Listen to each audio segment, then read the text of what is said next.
Kung first time mo magluto ng chicken afritada, o di kaya naman ay hirap ka magluto nito, nako, para sa'yo talaga ang video nating ito. Napaka-basic lang naman ang mga steps sa pagluluto nito at sure akong di ka mahihirapan. Prepare lang muna natin yung gagamitin nating sangkap sa pagluluto ng chicken afritada. Bali, aromatics muna ang unahin natin dito, tulad nitong sibuyas at bawang. Next na natin dyan ang patatas at carrots. Hihiwain lang din natin yan ng ganyang size. At least nalalapit sa sukat ng manok is pwede na. Bali, 2 patatas at 2 carrots yung ilalahok natin dito. Depende na lang po sa inyo kung nauubos ninyo yung gulay ha. Sunod na natin dyan itong pagkamahal-mahal na bell pepper. Kung pwede nga lang, di na ako maglalagay nito eh. Joke lang. And lasa itong hotdog. Gusto kasi ng mga apo ko itong hotdog, kaya naglagay na lang din ako. Pero okay lang naman po kung ayaw ninyo maglagay nito mga mi ha. And after ng paghihiwa natin, proceed na tayo sa pagluluto. Dito nga ay magpapainit lang muna tayo ng mantika sa kawali. Then saka ipan fry dito ang hotdog.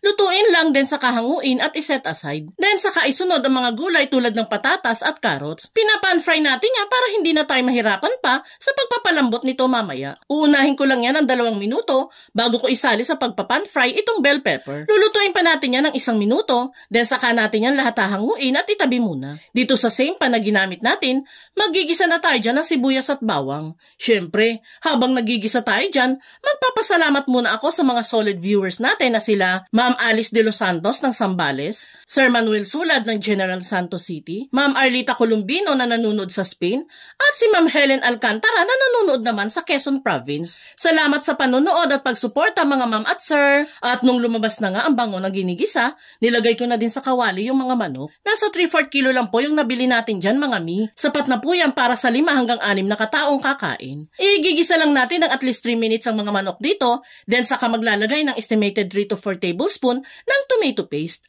Hahaluin at igigisa-gisa natin itong niluluto para mas maluto ang tomato paste. Alam niyo po kasi mga mi, mas nababawasan kasi yung asim ng tomato paste kapag matagal nating ginigisa. Kaya need pa po natin yung igisa ng kahit 3 minutes pa. Then saka tayo dyan maglalagay ng estimated 1.5 cup ng tubig. Since matigas pa nga po ang manok, kaya kailangan natin yung palambutin. Takpan at pakuluin pa ang manok ng 10 minutes. Kapag nasa 5-minute mark na, buksan at haluin ang niluluto. Then saka maglagay ng 1 pirasong chicken cube. Then saka haluin muli. Ihahabol ko na din po palang pasalamatan ang 4 pa nating solid viewers na sila Ma'am Moody ng Cavite, Ma'am Melanie Sato na nanonood sa Japan, Ma'am Cherry ng Quezon City, at si Ma'am Cho ng Pagkalinawan ng Taguig. Salamat sa inyo mga madam ko!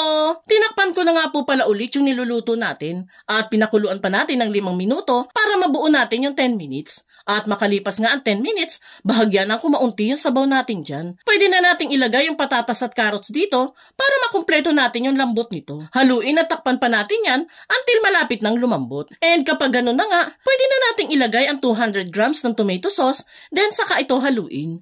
Kung gusto nyo nga po palang ma-shoutout sa ating mga video, pusuan nyo lang po itong pinapanood ninyo. At mag-comment ka na din po dyan sa ibaba kung taga saan po kayo. Malay nyo po, ikaw naman ang ma-mega shoutout natin sa mga gagawin pa nating videos. Thank you po sa pagmamahal at pagsuporta. And kapag nga kumulo na yan ng kahit 1 minuto lang, tikman natin kung may kulang pa sa lasa. Bali, maglalagay lang po ako dyan ng asin at paminta para umokay na ang lasa nitong ating chicken afritada. Haluin pa natin yan ng konti, then saka ilagay ang bell pepper at hotdog.